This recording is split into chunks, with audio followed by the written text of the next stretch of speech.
Hello and welcome back to Kerbal Space Ram. You might have noticed I'm a bit late because of things and stuff, and you may or may not see an FPS counter in the top right. Let me see if you can. No, you can't. Okay, that's something from Shadow Play. Let me see what happens when I push this button. Nothing happens. Oh, nope, it just took a while to happen. You probably can't see that overlay either, and, well, whatever. Anyhow, yes, new parts on my computer, so things are awesome. I'm even a bit later than I planned to be later with this video because of various issues and a little bit of just playing with the computer. Also, you might notice that you can hear it quite loud in the background, although there is this handy fancy noise suppression thing that should be helping. Of course, I am using my less than the best headset at the time, so I apologize if that is a problem. This is the F-105 Thunder Chief armed version, which there's no unarmed version, so I don't know why I said armed version, and I do like how you've done the intakes, very accurate. It is a very accurate model overall. I do like that very much. This is by, what's his name? Alpha Centurion. It's a stock craft. No, it's not. He said it's stock, but it's clearly not, as you can see here. Let's see, and apparently 634 meters per second is the max speed of this plane in real life. So we'll see how it does in here. Oh wow, that was louder than I expected. Of course, using different headset from normal. Also, that reminds me, yes, the UI and volume in BD Armory was set incorrectly. Fortunately, that is easily fixed. Save and close. Why are you wobbling on your own? Okay, it does a little oscillation on its own, which is not that great. But, oh wow. This thing is very heavy on takeoff. Very, very heavy. Okay, let's hope there's an afterburners button. I know there is. Okay, it's on 1. I knew there was, but I forgot to double check and see what it actually was. So that's not so good. We do have 2 to select weapons, and I'm guessing 3 to fire them. Yep. So there's several Mark 82s at low altitude, which is probably not good for this jet. Fortunately, we're high enough up, it's no big deal. And that was all of them. Yay! And he has the missile set only for those, so the gun cannot accidentally be fired with the same button. Although, I prefer to generally do that a different way. Oh well, doesn't really matter. In any case, we do have drop tanks, which we are getting all our fuel from right now. That's nice. I'm going to go ahead and hit the wrong button, switch that off. Let's go ahead and put this away. And I think I want to see what it looks like when these drop tanks fall off. Huh. That's kind of cool. Especially because that makes them reusable, at least in theory. And I have no doubts that based on its current speed that this could get up to the speeds that it claims to be able to, well, that the regular version would be able to. I'm just going to decouple this for no reason. It's really there for aesthetics and not meant to be decoupled, but I felt like decoupling it just because it's there. And pitching up really hard just to see how well this reacts to it. Also, I just noticed he's using elevons as the whatchamacallit, the connectors that the what is the word I'm looking for? The things with the things. I very much like this model for its accuracy. I don't like the clipping as always, but yes, the drop tanks, that's the word I was looking for.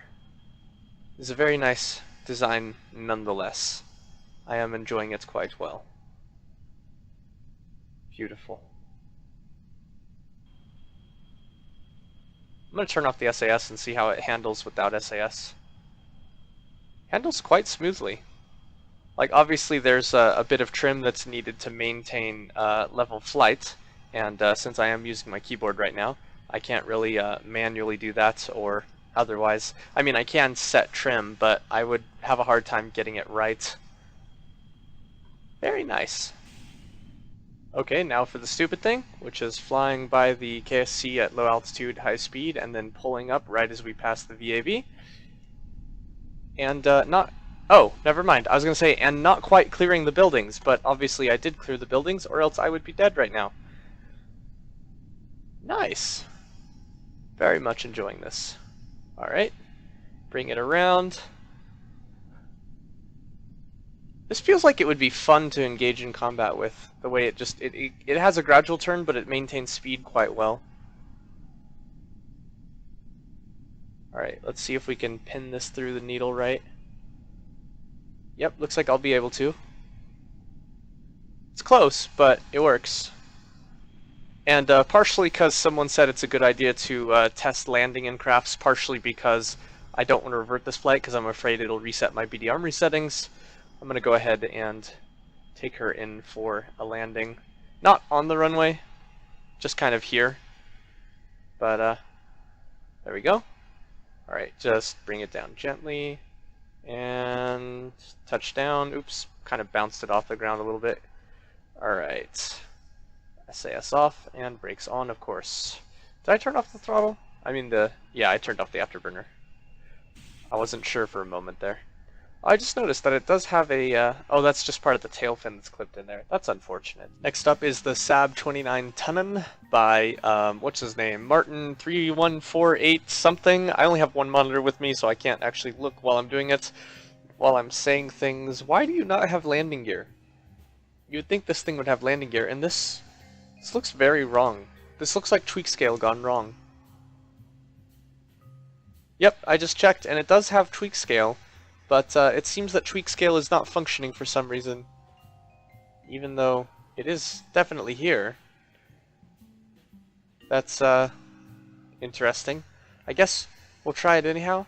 Unless it is meant to be like this, I highly doubt it. Well, you know what? The main indicator that it's definitely the wrong size is the fact that we don't have landing gear. So let's go ahead and just get all these things smaller down and see what happens. Well, that all vanishes. And there's still no landing gear. So that's a very weird issue. In any case, he sent me two versions of this craft. This version is supposed to be the real thing, but using BD Armory weapons because we don't have the actual accurate weapons in BD Armory. And this version, the other version, is supposed to be the accurate version with Aviator Arsenal weapons, which looks like it's accurate at least in the guns, but doesn't have any missiles, which I'm guessing is, again, accurate or whatever. Also, I noticed briefly when I loaded this, the little, like, brief glitch before it loaded in, there were landing gear, but they're not there anymore. Let's see. Yeah, I don't see any landing gear in here at all. However, when I load in the Unreal, landing gear do appear for a moment. That is very strange. So something is definitely bugged out with your craft. I'm sorry, there's nothing I can do about that. Next up is the F-108 Marshall by Hire Me NASA, which I don't think they've hired him. And it's not based off of the actual F-108, as would become very, very obvious if you looked up an F-108, which is a really cool looking plane, a very weird design. I'd recommend checking it out. And I do like how you have the closed off intakes in here. That's cool. Alright, and this one is supposed to be super maneuverable and have its name for being the most feared aircraft in the sky. For air-to-air combat, we have, whoa, that took off really quick. We have Action Group to engage, afterburners on 1. We have 2 to do something. I forgot what 2 does, honestly. Oh yeah, it disables the gimbal on the engines. So you can turn it off if you're having too much super maneuverability ruining your day. For instance, if you didn't want to pull a stunt like I just did. And we have R brakes on R, which is actually flaps. I mean, they work as air brakes too, but these are basically flaps, especially where they're positioned. So it's interesting that you call them air brakes. And one thing I really want to take a look at. Hold on, nope. Let's go this way. Okay, locked camera. Right, so I want to look at these closed intakes. Yeah, those are just solid shut. They don't move when you maneuver. It's interesting. I thought they would. Alright, beautiful. Now, let's continue spinning around as we fall out of the sky. I wonder what our thrust to weight ratio is. Probably high enough, but I guess we're going to find out right now. I'm going to go ahead and engage the afterburners because I don't want to die. Yeah, do a little loop. Oops. Wow, this thing does not recover well when you, it does not recover as quickly as you might expect from pulling a maneuver like that. Because I pulled it and then I immediately tried to counteract it, but instead it took 2 whole loops for it to actually reset. So yeah, I can see why he has a gimbal toggle available. So I've just activated the gimbal toggle, and this thing is still very, very maneuverable, but now we are limited to aerodynamic surfaces only, which is leading to some problems in controllability. Fortunately, we were able to recover from that. I was just about to re-engage the gimbals if that was going to get any worse there. I do like how it's vaguely like a Sukhoi craft with the upper kind of the crew in front of the plane being above the engines and intakes like that. I do very much love that kind of design. It seems to be very nice. It's a lot of fun to fly and looks good. Also, this thing's going fast. Holy shit. Alright, re-engaging the gimbals just so that I can do crazy shit without having to worry as much. And also, apparently I was reaching G limit there, and I didn't notice. So that's interesting. I'm curious what the actual, how close to the G limit we got there. Well, that went about halfway, just doing that quick turnaround. And seems when you try to roll, it did a bit of a weird half twist there when I did a roll. It's interesting. Oh shit! I messed that up slightly. Fortunately, not in a deadly way, because that would have been bad. Are our gimbals set up for roll? Because I get the distinct impression they're not, based on how this is flying. Oh, I can't take a look. Okay. Can I? Oh yeah, you can't take a look at that except in the VAB. No, they definitely are reacting to roll stimuli, reacting to yaw stimuli, and reacting to pitch stimuli. It just has a very hard time rolling. Alright, let's go ahead and disengage the afterburners. Whoops, wrong button. Let's accidentally go through the flag, losing some of our control surfaces, but not all of them. And then let's throttle it down. Hitch around, gaining too much lift on the right wing due to the lack of control surfaces. Put out our landing gear, hit R for our flaps, which is a really bad idea considering they're only on one side. However, yeah, it's a really bad idea. I'm going to put those back away because we do not want those going on. We do not want to land before the runway here because there's a little bump. And let's just pitch it over. That's kind of a sideways landing, but it'll do. Cut the engine entirely. See if we can yaw it a little bit to the side here to, well, never mind, the brakes are really good. So yeah, that is fun. I like that. That's going in my favorites. And finally for today, ooh, this is cool. We're looking at the Northrop YB49, which I'm going to go look at the description for. It's by Puxy, P-E-U-X-Y. Control from a Sputnik model on the Sputnik module on the top. And hold up while taking off, otherwise it'll go to the left and right and crash. Okay.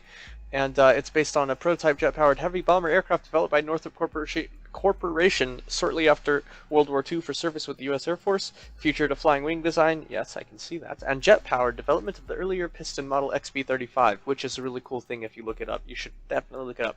It never entered production, being passed over for the more conventional Corsair B36 piston-driven design, and it was blah blah blah.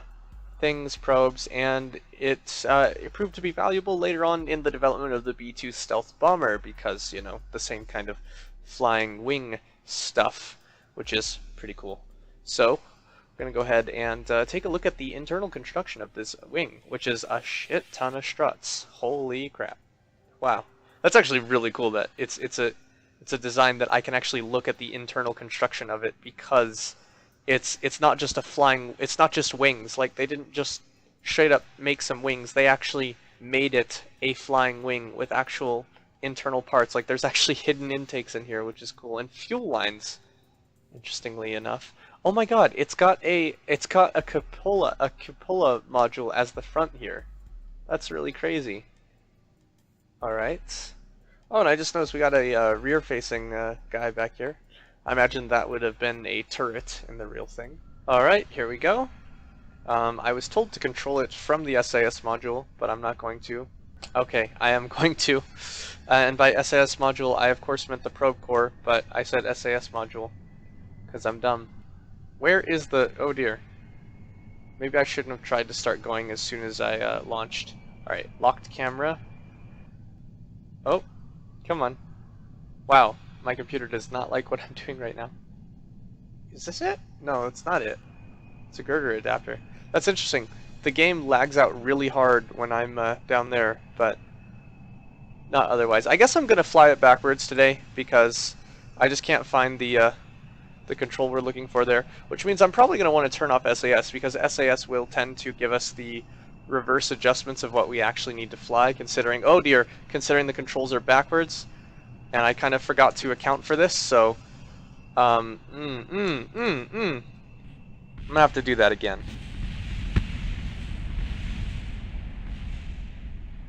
Yeah. Let's do that one more time. It's been a long time since I had to fly a plane with reversed controls like this, so that's my excuse and I'm sticking to it. Alright, remember, roll is reversed. Yaw, however, is unaffected, so yaw is correct, but roll and pitch are reversed. Got it. Alright. Wheels off the ground. Gear up. I forgot to disengage SAS. Alright. Let's go ahead and pitch it up a bit more. Get some altitude. This is really cool. I'm just going to have to take, like, this as my screenshot. Oops, I'm not sure if I actually hit the screenshot button. I think I did, but we'll see. In any case, beautiful. Oh, I started rolling the wrong way, because I'm a fool. Alright. Alright, there we go. You just have to be very gentle with the controls on this craft. As well as, you know, backwards. I imagine if, you know, I was flying it properly, then that wouldn't be an issue. But, I'm not, so here we are. Gaining a bit too much yaw there. Okay.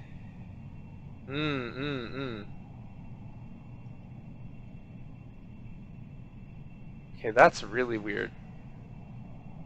Oh, the yaw controls are... No, they weren't responding correctly. For a moment, they seemed like they were. Alright. Not yaw controls, roll controls is what I meant to say. I also just started accidentally inputting the wrong yaw controls. It's very hard to do half the controls backwards and half the controls normal. Well, 2/3 backwards and 1/3 normal. In any case, let's roll to the left. Gonna yaw down. And now let's stop the roll. Kind of yaw this way a bit, and let's pull it up. Okay.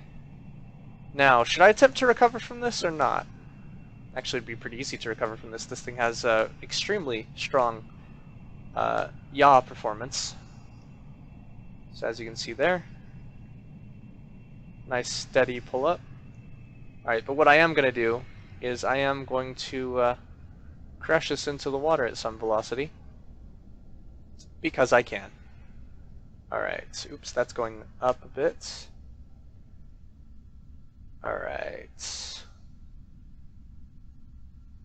Actually, we're still going up. I guess we can glide it. We can see how slow and low it'll glide. Does it have air brakes?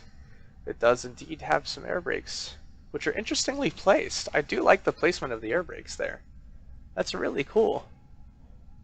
Especially because it's got a really thick wing. The air brakes end up looking pretty cool sticking out like that. Alright. Successful crash landing. That was fun. Very cool. I do very much like that it's very sleek. These things are a little strange with all the whatchamacallit, like screws sticking out the top. It's not really your fault, it's a limitation of the part model. And did I yawn a lot in this video? I think I only yawned just now at the end, so you're welcome. I mean, thank you. Wait, yeah, one of those two. Thanks for watching. Remember, you can support me on Patreon or PayPal. There's links in the description. There's also my Discord. If you want to join me for any games, go join my Discord. Link in the description, as I said already. And stuff. Thank you. Have a nice day. Bye.